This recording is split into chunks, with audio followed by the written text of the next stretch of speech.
કેશોદના જયનગર 2 માં આવેલ વીર હઠીલા હનુમાનજી મંદિર આંગણે અક્ષત કળશનું આગમન થતા આસપાસની સોસાયટીની બહેનો દ્વારા ભવ્ય સામૈયા કરવામાં આવ્યા હતા। અક્ષત કળશને પૂજા સ્થળે લાવવા ભવ્ય પૂજન વિધિ કરવામાં આવી હતી।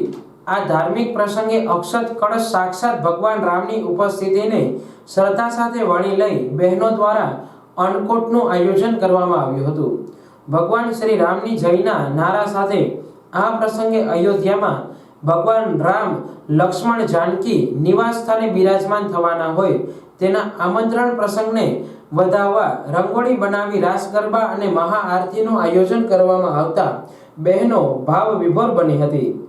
આ તકે વિશ્વ હિન્દુ પરિષદ, બજરંગ દળ, ગૌરક્ષા દળ, દુર્ગા વાહિની, માતૃશક્તિ કેશોદ પ્રખંડના કાર્યકર ભાઈઓ બહેનો હાજર રહ્યા હતા।